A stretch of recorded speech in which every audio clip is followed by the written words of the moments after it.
ఫలితాన్ని ముందుగానే ఊహించుకోవడం అనేది సాధారణంగా చాలా మందిలో మనం చూస్తూ ఉంటాం. ఏదైనా పని మొదలుపెట్టినప్పుడు ఎక్కువగా దాని మీద ఫలితాల గురించి ఆలోచిస్తూ ఉండడం అనేది జరుగుతూ ఉంటుంది. ఒక విద్యార్థినే తీసుకుంటే పరీక్షలకు ప్రిపేర్ అవుతున్నప్పుడు ఈ ప్రిపరేషన్ అనే ఒక భాగము, ఫలితాలు అనే ఒక భాగము మనం తీసుకున్నట్లయితే వర్తమానంలో చదువు మీదే ఉండవలసినటువంటి మనసు ఫలితాల మీద ఎక్కువ ఆలోచిస్తూ ఉంటుంది. ఎలా చదివితే ఈ క్లాస్ వస్తుంది? ఎలా చదివితే ఎన్ని మార్కులొస్తాయి? ఎలా చదివితే మార్కులొస్తాయా? ఫలితం గురించే తీవ్రమైన ఆలోచనగా ఉంటుంది.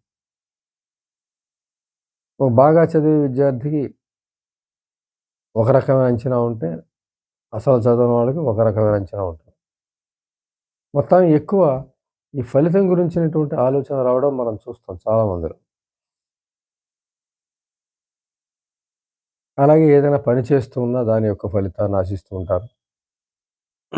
ఏదన్నా సాధించడానికి లక్ష్యం పెట్టుకున్నప్పుడు ఫలితం మీద దృష్టి ఉండడం మనం చూస్తాం. అయితే నిజానికి ఇటు విద్యార్థిగా గాని, ఇటు ఏదైనా ప్రయత్నం చేస్తున్న వ్యక్తిగా గానిది, ఏదో ఒక ఫలితం కోసమే మనం ప్రయత్నం చేస్తాం. ప్రతి ప్రయత్నము, ప్రతి లక్ష్యము, ప్రతి విజయ సాధన గూడా ఫలితానికి సంబంధించిందే ఉంటుంది. ఫలితం లేకుండా ఏ పని గూడా ప్రారంభించలేము. ఫలితం లేకుండా పని ఎందుకు చేస్తాము? కానీ ఫలితము అనేది పని తర్వాత లభించేటువంటిది. అంటే పని ఎంత బాగా చేస్తావు, నీ మనసా, వాచా వాటి మీద ఎంత గలుగుతావు, ఎంత శ్రమించగలుగుతావు, ఎంత మనసు పెట్టగలుగుతావు, ఏ ఏ శక్తుల్ని కొత్తగా కూడదీసుకొని ముందుకు వెళ్ళగలుగుతావు, వీటన్నింటి మీద ఆధారపడి ఫలితం వస్తుంది. అంచేత మనసు కేంద్రీకృతం అవ్వవలసింది ఇప్పుడు చేయవలసిన పని మీదే. ఫలితం కోసమే మొదలుపెట్టవచ్చుగాక. ఒక ఫలితాన్ని ఆశించి ఫలానా పరీక్షకి కడుతున్నాం. ఫలానా పరీక్షకి కడితే ఫలానా ఉద్యోగం దొరుకుతుంది. ఆ ఉద్యోగంలో మనం ఎంత సుఖపడగలం. ఫలానా చదువు చదివితే ఫలానా ఉద్యోగానికి దారి దొరుకుతుంది. ఆ ఉద్యోగం బావుంటుంది. మొదలుపెట్టే ముందు వాటి ఫలితాన్ని ఊహించే మనం అందులోకి ప్రవేశిస్తాం. కానీ ఆ ఫలితం గురించి ఆలోచన ఇంక ఒకసారి ఫలితం గురించి ఆలోచించిన తర్వాత ఇంకా మనసు పెట్టవలసింది శ్రమ మీదే. ఆ చేయాల్సిన పని మీదే మనసుండాలి. ఇక నిరంతరం ఫలితానికి స తలుస్తూ ఉండడం అనేది శ్రమని తగ్గించే పరిస్థితిగా ఉంటుందది. శ్రమ మీద ప్రభావాన్ని చూపిస్తుంది. ఇప్పుడు ఎక్సర్సైజ్ చేసేవాడు ఏదో ఇన్ని కేజీలు పెరగాలి, లేదంటే ఇంత కండలు పెంచాలి అనుకున్న వ్యక్తి ఆ టార్గెట్ ఒకటి పెట్టుకున్న తర్వాత అసలు శ్రమలో పడిపోవాలింక. ప్రతిరోజు చేసొచ్చి ఓసారి ఎంత పెరిగింది ఏమిటని చూసుకుంటూ ఉంటే అది ఫలితానికి విఘాతం అవుతుంది. ఆ ఫలితానికి వెళ్ళే పరిస్థితి ఉండదు. ఎందుకంటే మనసు శ్రమ మీద ఉండకుండా ఫలితం మీద ఎక్కువ ఉండడం వల్ల ఆ ఫలితం దక్కని పరిస్థితి వస్తుంది. అంచేత చదివే విద్యార్థి గాని, లేదంటే ఉద్యోగానికి ప్రయత్నించే వ్యక్తి గాని, లేదంటే ఇతరత్ర ఏదన్నా చేసే వ్యక్తి గాని, ఫలితాన్ని ముందు ఊహించి, ఆశించి, ఆ పనిలోకి ప్రవేశించినప్పటికీ గూడా, ఆ పనిని సాధించడానికి ఇంకా ఆ ఫలితం గురించి ఊహించడం అనేది పనికి విఘాతం కలిగిస్తుందని తెలుసుకోవాలి. ఏదైతే పని పెట్టుకున్నారో ఆ పని మీద 100కి 100% శ్రద్ధ. ఫలితాన్ని ఊహించకపోయినా పర్వాలేదు. ఫలితాన్ని ఊహించి ఆ ప్రయత్నంలోకి వెళ్ళినప్పుడు అదే ఫలితం వస్తుంది. అంతకన్నా మంచి ఫలితం వస్తుంది. ఎప్పుడొస్తుంది అన్నట్లయితే మనసుని బాగా లగ్న చేయగలిగితే పని మీద, ఇంకా పని ఎంత క్వాలిటీగా చేయగలుగుతాం. వీటి ఫలితమే అది. నువ్వు పనిని శ్రద్ధ వహించి, పనిలో మనసు పెట్టి, నువ్వు చేయగలిగితే ఫలితం అదే వస్తుంది. అంతే తప్ప ఆ ఫలితాన్ని ప్రతిక్షణం దృష్టిలో పెట్టుకొని నువ్వు వెళదామంటే పని చెడిపోయే అవకాశం ఉంటుంది. అంటే పని మీద పెట్టవలసిన ఏకాగ్రత ఫలితం మీదకి వెళ్ళిపోవడం ద్వారా పనిలో ఉన్నటువంటి నాణ్యత తగ్గే అవకాశం ఉంది. తద్వారా పని అనుకున్న స్థాయికి రాక కోరుకున్న ఫలితం దక్కని పరిస్థితి వస్తుంది. అప్పుడు ఎటువంటి నిరాశ పడొచ్చు? పని సరిగ్గా చేయలేదని నిరాశపడచ్చు, తన అసమర్థతగా భావించవచ్చు, లేదంటే తన దురదృష్టంగా భావించవచ్చు, కాలం కలిసి రాలేదనుకోవచ్చు. ఈ రకమైన భావనలలో అసలు తప్పును గుర్తించకుండా, అసలు పొరపాటును గ్రహించకుండా, ఇతరత్ర వేరే రకమైనటువంటి మానసికంగా తీసుకోవడం ద్వారా మరొకసారి ఒక ప్రయత్నం చేయడానికి వీల్లేని పరిస్థితి వస్తుందక్కడ. ఆ ఒక్క ప్రయత్నంతోటే ఆగిపోవడం జరుగుతుంది. ఫలితం మీద ఎక్కువ దృష్టి పెట్టి పనిచేస్తే. పని మీదే దృష్టి పెట్టినవాడు ఎక్కువ కష్టపడగలడు, మనసు పెట్టగలడు, అన్నీ చేయగలడు. అయినా ఒకవేళ ఫెయిల్యూర్ వస్తే మళ్ళీ ప్రయత్నం చేయడానికి తగ్గ అనుభవ జ్ఞానం ఉంటుంది. అంతకన్నా ఎక్కువ శ్రమ పెట్టగల మానసిక స్థితి కూడా ఉంటుంది. అప్పుడు తప్పనిసరిగా ఫలితాన్ని సాధిస్తాడు. రెండో ప్రయత్నంలో లేదా మూడో ప్రయత్నంలో అతనికి సాధ్యమవుతుంది. కానీ ఫలితం మీద ఎక్కువ దృష్టి పెట్టి పనిచేసేవాడికి మొదటి ప్రయత్నంతోనే విరక్తి కలిగే అవకాశం ఉంటుంది. మరొక ప్రయత్నం చెయ్యని పరిస్థితి వస్తుంది. ఆ ఎక్కువ ఫెయిల్యూర్ వస్తుంది కాబట్టి ఆ ఎక్కువ ఫెయిల్యూర్ తన అసమర్థతగా భావించి తన తెలివి తక్కువతనంగా భావించి ఆ పని నుంచి బయటకు వచ్చేసే పరిస్థితి ఉంటుంది. నిజానికి అతను సాధించగలడు. కాకపోతే పొరపాటు ఎక్కడ ఉంది అంటే మనసు ఎక్కువ ఫలితం మీద పెట్టడం ద్వారా పని చెడిపోవడం వల్ల అతను పని చేయలేకపోయాడు. అదే ఫలితాన్ని పక్కన పెట్టేసి పని మీదే దృష్టి పెట్టినట్లయితే పనిలో నాణ్యత పెరుగుండేది. పనిలో మరింత చాకచక్యత పెరుగుండేది. కొత్త కొత్త ఆలోచనలు పనిలో పుట్టుండేవి. పని చక్కగా నెరవేరి ఉండేది. అదే ఫలితం దక్కి ఉండేది. ఫలితాన్ని ఊహించుకోకుండా పనిని మొదలుపెట్టి చేసే వ్యక్తికి ఆ విధమైనటువంటి కోరుకుని ఫలితం దక్కే అవకాశం ఉంటూ ఉండేది. కానీ నిరంతరం ఫలితాన్ని చూసుకుంటూ వెళితే ముందు చెప్పుకున్నట్టుగా వ్యాయామంలో కూడా ఏ విధమైనటువంటి రిజల్ట్ మనకు కనిపించదు.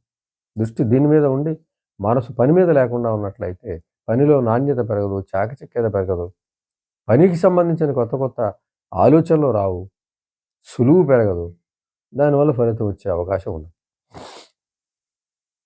కాబట్టి మనం ఏదైనా ఒక విద్యార్థి దశ నుంచి గొప్ప గొప్ప విజయ సాధనలు సాధించే వ్యక్తికి ఫలితాన్ని ముందే ఊహించుకుని అందులో ప్రవేశిస్తారు. ఫలితం అంతే తప్ప నిరంతరం ఫలితాన్ని కొలుచుకుందామంటే పనిలో నాణ్యత దెబ్బతింటుంది. పనిని చేయలేని పరిస్థితి వస్తుంది. నిరాశ వస్తుంది. అసమర్థత పెరుగుతుంది. మొత్తానికి చివరికి ఆ ఫలితం అందదు. దానివల్ల నేను ఏ పని చేసినా కలిసి రాదనే ఒక ఆలోచనలో పడిపోయే అవకాశం ఉంది. ఒక నిర్ణయానికి వచ్చేసే పరిస్థితి ఉంది. అందుకు పని ఏదన్నా ప్రారంభించేటప్పుడు ఫలితము మన లక్ష్యమే, అందులో తిరుగులేదు. ఏ లక్ష్యము అంటే ఏ ఫలితము లేకుండా ఏ పని ప్రారంభించం. అలాగని ఫలితాన్ని కూడా మనకు కూడా నడిపిద్దామంటే సాధ్యమైన పని కాదు. ఆ ఫలితం చివరికి అందుకోవలసింది. అది మొదటే ఉన్నట్లయితే పనిని చెడగొట్టే అవకాశం ఉంది. ఫలితం తాలూకు ఆలోచనలు, ఫలితం తాలూకు కలలు, ఫలితం తాలూకు ముందే సంతోషపడటాలు ఇవన్నీ కూడా పనిని చెడగొడతాయి. పనిలో నాణ్యతను చెడగొడతాయి. మొత్తానికి పని కాకుండా చేసే అవకాశం కూడా ఉంది. చేత ఫలితం అనేది చివరికి అందుకునేది. శ్రమ అనేది ముందు పెట్టాల్సిందే. కానీ ఫలితం ఉంటేనే శ్రమ బిగిన్ అవుతుందనేది కూడా మనం తెలుసుకోవాలి.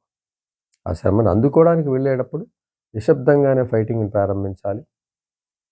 ఫలితాన్ని ప్రతిరోజు తలుచుకోవాల్సిన అవసరం లేదు. ఆ ఫలితం ఆ రోడ్‌లోనే మనం వెడుతున్నాము. మనం ఎక్కడికైనా ఒక లక్ష్యాన్ని పెట్టుకుని వెడదాము అనుకున్నప్పుడు ప్రతిక్షణం ఆ లక్ష్యం వెడుతున్నామా లేదా అని అనుకోనవసరంలా. ఆ దారి మనల్ని అక్కడికి తీసుకెళ్తుంది అన్నట్లయితే ఆ దారి చక్కగా ఉందా లేదా? దారిలో ప్రయాణం చక్కగా ఉందా లేదా? దారి చక్కగా ఉందా లేదా? ఇవి చూసుకుంటూ వెళుతూ ఉంటే చాలు ఆ లక్ష్యానికి చేరుకోవడం జరుగుతుంది. ఆ దారిలో వెళ్ళడం అనేదే ప్రధానం. ఆ దారి చివర ఆ ఫలితం ఉంటుందన్నది ఖచ్చితం కాబట్టి ఆ దారిలో నాణ్యతను పెంచుకుంటూ ఆ దానితో వేగంగా వెళ్ళడానికో లేకపోతే సౌకర్యంగా వెళ్ళడానికో ఈ రకమైన ప్రయత్నం చేయాలి తప్ప అనుక్షణం ఆ ఫలితం ఉందా లేదా అని చెక్ చేసుకుంటూ ఆ ఫలితానికి ఇదే దావా అని అనుకుంటూ వెళ్తే ఫలితానికి దక్కని పరిస్థితి వస్తుంది. చేత ఏదైనా విద్యార్థి కానీ ఏ పనైనా చేసేవాళ్ళు తప్పనిసరిగా ముందు ఒక ఫలితాన్ని పెట్టుకునే ప్రయత్నం చేస్తారు. కానీ ఆ ఫలితం చివరుంటుంది. దాని గురించి ప్రతి క్షణం దాన్ని కూడా వేసుకుని ఫలితం వస్తుందా లేదా? ఆ వైపే వెళుతున్నామా లేదా? అలాగే వెళ్తుందా? ఈ రకమైనటువంటి ఆలోచన ఆ ఫలితాన్ని విఘాతం కలిగిస్తుంది. అంచేత తప్పనిసరిగా మనము ఎంత గొప్ప లక్ష్యమైనా, ఎంత పెద్ద పనైనా పెట్టుకున్నప్పుడు ఫలితాన్ని ఊహించే ముందు పెట్టుకుంటామనే విషయాన్ని మనం ముందు గ్రహించాలి. ఆ ఫలితం వైపుగా వెళ్ళే క్రమంలో మనము మన మనస్తత్వాన్ని, మన మానసిక శక్తుల్ని, ఏకాగ్రతను అన్నిటిని కూడా పని మీదే కేంద్రీకరించాలి. ఏ పని పెట్టుకున్నామో ఆ పని మీద కేంద్రీకరించాలి. అందులోనే నడుస్తూ ఉండాలి. అంతిమ ఫలితం నువ్వు కోరుకున్నదే అవుతుంది. ఎప్పుడు నువ్వు ఇక్కడ శ్రమ పెట్టినప్పుడు, నీ మనసుని లగ్నత చేసినప్పుడు,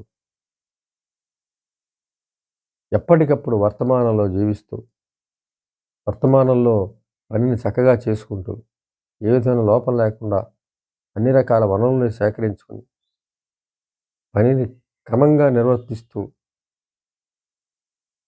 ఏ విధమైనటువంటి బద్ధకం లేకుండా, వాయిదా వేయకుండా, పోల్చుకోకుండా, సరిగ్గా చేస్తున్నానని అనుమానాన్ని పడకుండా,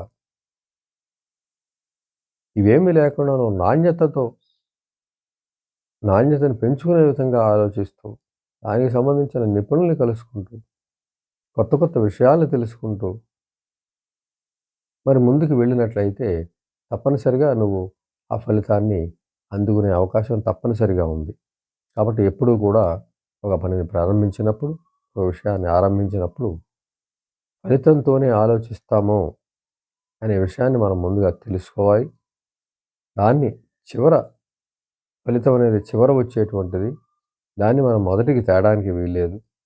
మొదట పెట్టాల్సింది శ్రమ, ఏకాగ్రత, వనరుల సమీకరణ.